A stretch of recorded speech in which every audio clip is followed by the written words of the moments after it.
So at the outset, let me thank Trellis School, its management, Mr. Srikant Wadla and Mr.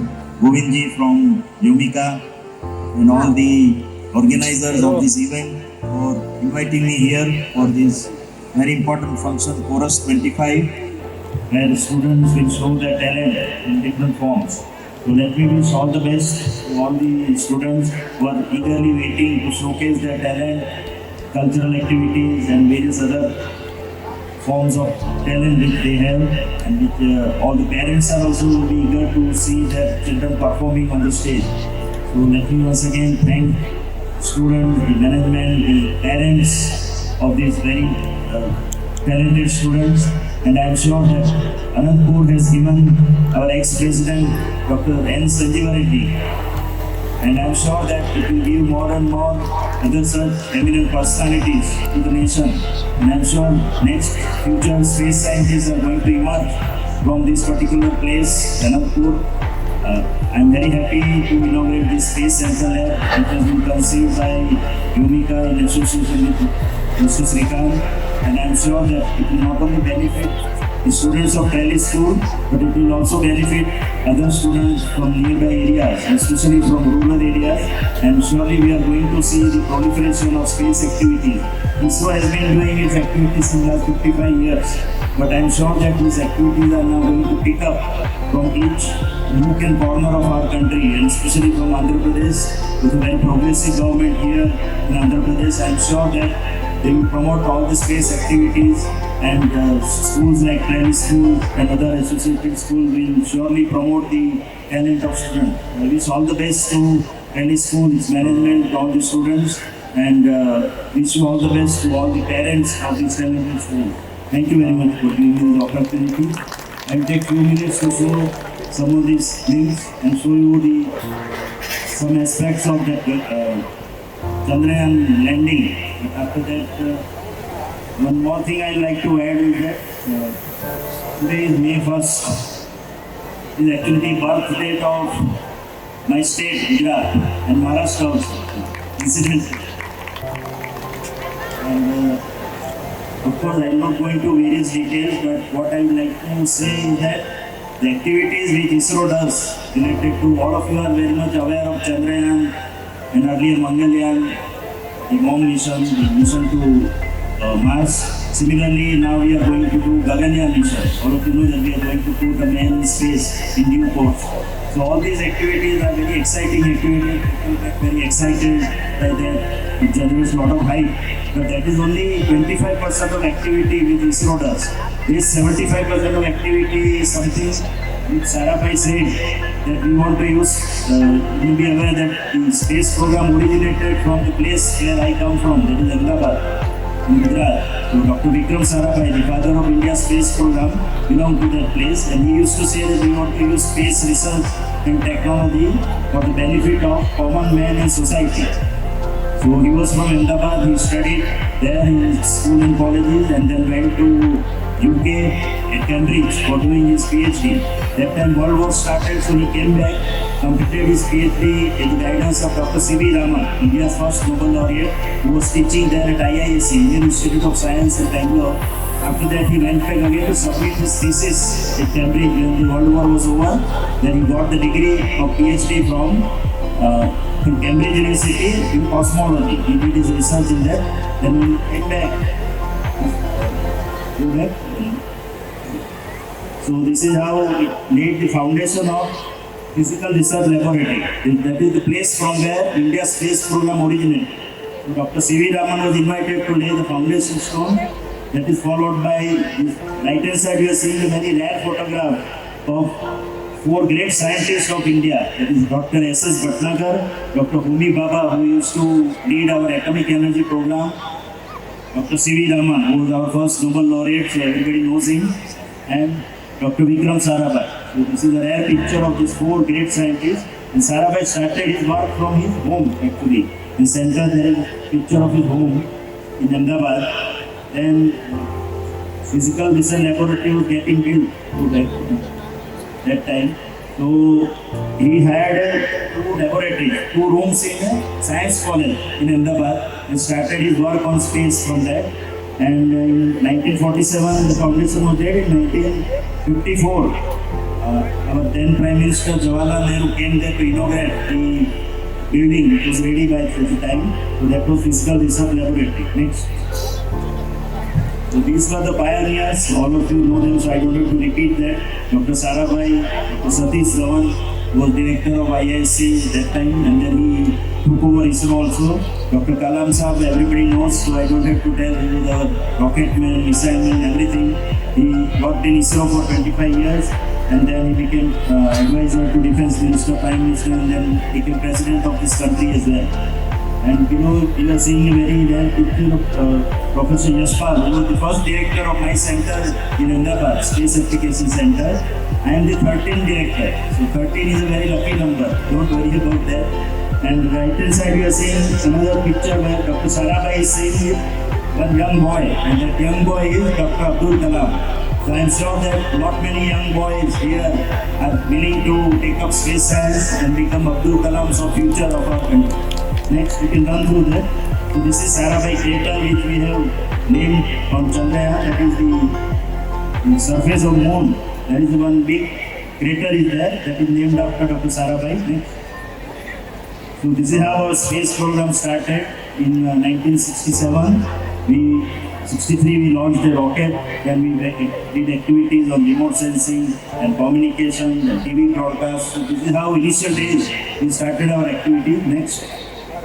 And this is what is ISRO today. So right hand side you are seeing various campuses of ISRO spread all across the country, and I'm sure that someday a new center comes up in Anantapuram as well. So I wish all the best for that.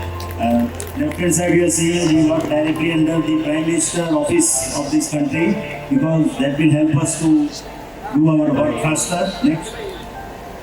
And this is how our first program of TV broadcast using a satellite.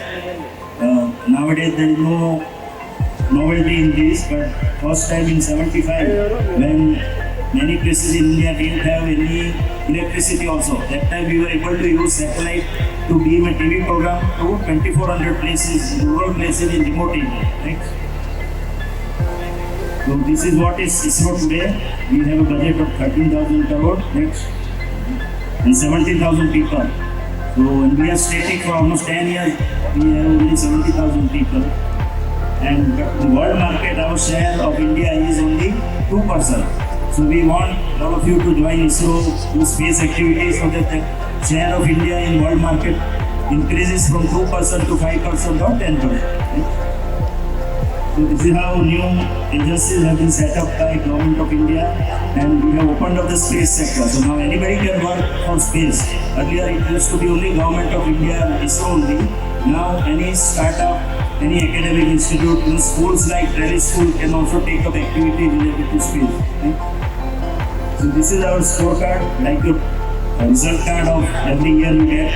The students' result card, it is similar to that. Our result card is also very impressive. In 55 years, we have 229 missions. Recently, we completed the 100th launch mission with the launch of the GSLV Mark II satellites and 129 satellites. Next. And this is what is Space Application Center in Ahmedabad. So I invite all of you to visit this particular place.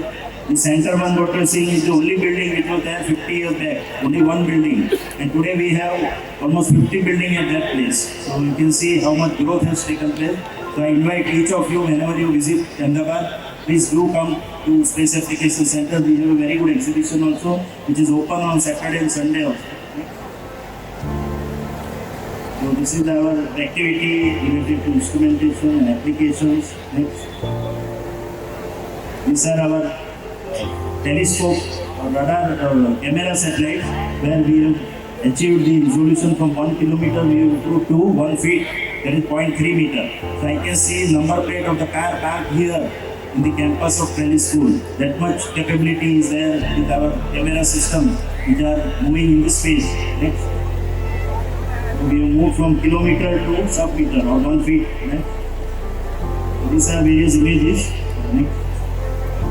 And this is what left hand side you are seeing the image which we have taken after 52 years when Neil Armstrong went to moon on 1969, 20th July. He left behind many things. So we today also we are able to see those things with our high resolution camera satellite. So the white thing is what you are seeing left hand side is the things which Neil Armstrong has left behind 52 years back on moon surface. Moon, there is no atmosphere or there is nobody to move things from here to there. So everything is lying as it is. So that is what we could capture from our high resolution camera. And right hand side what you are seeing is when in 2019 we first tried to land on moon and we failed. All of you would have seen that pictures or images on TV when Dr. Sivan and Prime Minister was there to console him and ISRO. That time we immediately, within 1 hour, we came to know that our lander has crashed and broken into pieces and landed almost 482 meters away from where it was supposed to land. So we learned from the mistakes which we did that time, and then this time we were successful. All of you know that. Next. Good. Then these are our radar satellites. Nowadays we are the world leaders as far as radars are concerned. And radar has the capability to take images at night also. And we are right now sitting here, so a radar satellite in space will take picture of this area and it will give a very beautiful picture. I'm showing the bottom you are seeing various pictures. So radar images are also like camera images. Right? So this is our latest radar which we already launched in 2022, and now we are going to have a repeat mission next month in 2025 May, where the repeat of the same radar satellite is going to be there. Next, from Sriharikota. So these are the pictures from radar. So as you can see, radar pictures or radar images are also equal to camera images. So and the advantage is it can take pictures at night also. In any weather it can take pictures. Even if rain is there or cloud cover is there, then also it can take pictures. So it is very useful for strategic purpose or military purpose. So these are some of the radar pictures as you can see. Himalayas. Then this is Shanghai Airport in China. This is Kumbh Mela. Recently we took the picture. Next. And this is a radar which gives you information about the cyclone. Say in your nearby coast, the cyclone originates. Today we see that you can predict cyclone in advance. So hardly any people die. Whenever cyclone comes, you can evacuate fishermen and other people from coastal area. So that is due to this radar which India has developed, and whole world is using this radar.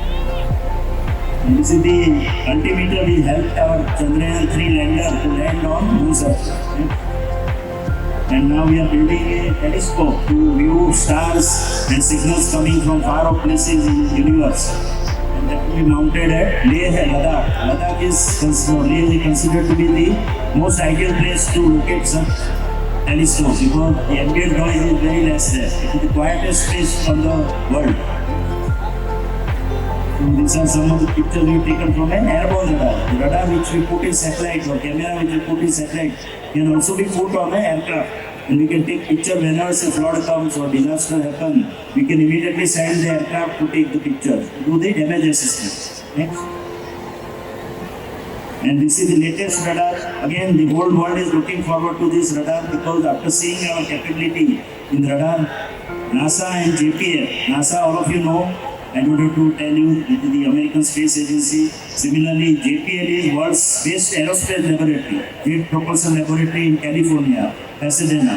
So they came to us, to ISRO and to Space Applications Center Ahmedabad, and they gave a proposal for collaboration work. So we did this work together. So we built this radar. One radar is built by Space Applications Center ISRO Ahmedabad and another radar by JPL in NASA. And together we have assembled it, and now it will be sent to Bangalore where it is integrated with satellite, and we are soon going to launch it by June.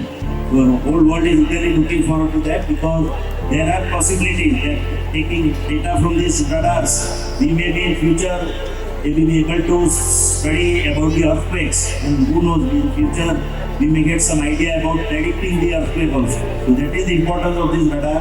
That's why whole world, the scientists of the whole world are looking forward to the launch of this radar, which is going to be launched by our satellite, by our launch vehicle from Sriharikota, from Andhra Pradesh. So that way also it is a very big achievement going to be there for Andhra Pradesh also. Next.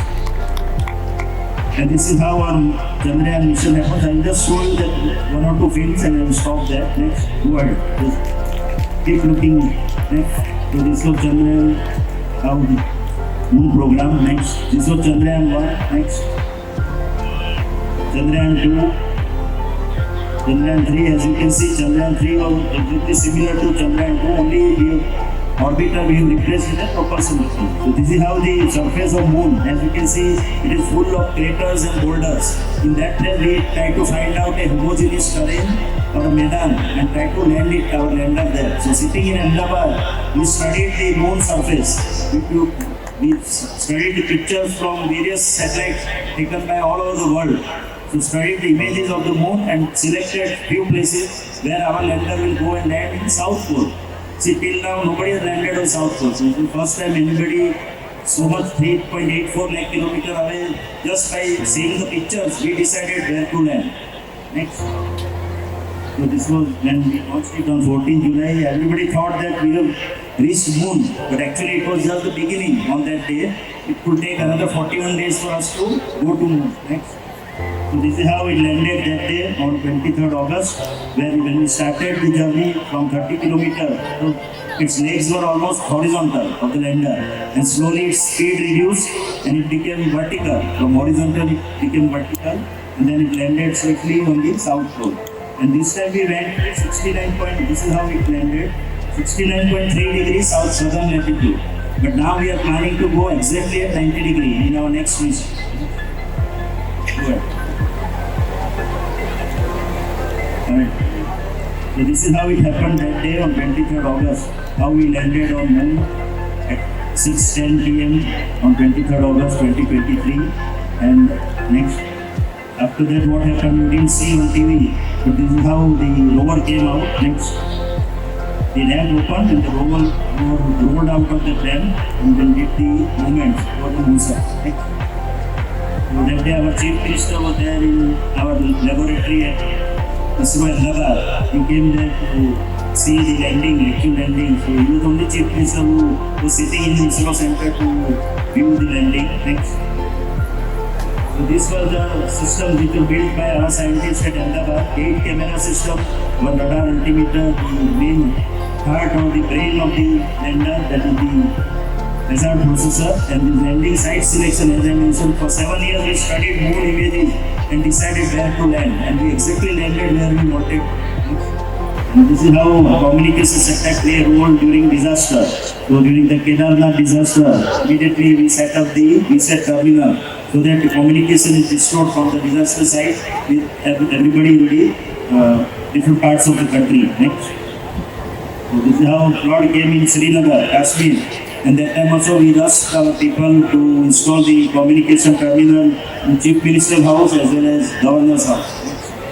So our people went there, set up this communication terminal so that immediately we can restore communication between Jammu and Srinagar as well as Srinagar and Delhi. This is how today the things are changing.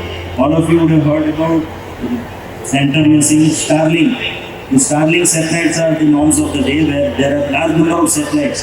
They provide services of internet and many other things. So you will be surprised that this Russia-Ukraine war is going on since last 3 years. Russia has bombarded Ukraine like anything. Everything is destroyed there. But still, TV is also working in Ukraine and internet is also working. And that is thanks to Starlink satellite. So that is how in future, in wartime also, all these satellites are going to help us. Go back 1 minute. Right hand side you are seeing a very big antenna. So what new revolution is going to come in your life in the next couple of years is what is being tested in America nowadays called Bluebird satellite. So your mobile, the smartphone which all of you are carrying, that will not, many places we are not getting network coverage. So wherever the towers are not there, you don't get network coverage, you are not able to talk with somebody if network is not there. But now that will be thing of the past. Your smartphone will automatically get converted into a satellite phone. So you don't have to worry about that. You just carry your smartphone and automatically where towers are not there, it will switch over to the satellite and satellite will provide you communication. So you don't have to worry now, the smartphone will become satellite phone whenever required and then everything will happen seamlessly. So this is the next revolution which is going to happen in next couple of years in your lifetime. Next. And this is our navigation system like GPS. India has its own navigation system. Again, you are going to hear a lot about navigation with Indian constellation. So in India, now all of you are using GPS for all location-based services. So 90% of activity which you do is governed by GPS.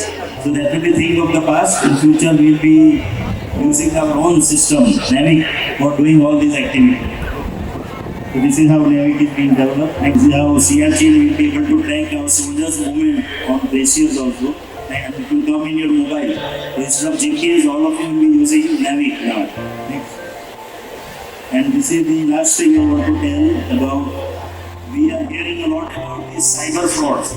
That your money gets stolen from your account, bank account, or somebody is stealing your, or hacking your mobile, hacking your activities, OTP gets stolen, money is lost. So all these things will be one thing of the past because the OTP or password will come over this quantum channel. In the quantum channel means it is using light photons to transmit this password or OTP word which comes on your mobile. So the OTP will come through this quantum channel, rest of the data will come through normal channel. So nobody will be able to break this OTP because it is coming through your quantum channel. So quantum channel light photons are used. So if anybody tries to steal it or hack it, immediately the communication will stop. So this is the most secure way of communication. In the next few years, we are going to hear a lot. All your financial transactions, stock market transaction, everything will be now controlled through this quantum channel. So this is going to be another revolution which is going to happen. All of you might have heard about quantum. With this, I will stop here because we have other things to do. So thank you very much for giving me this opportunity. And I am sure after listening to this and working in your space lab, many space scientists will emerge from this school as well as this town as well. Thank you.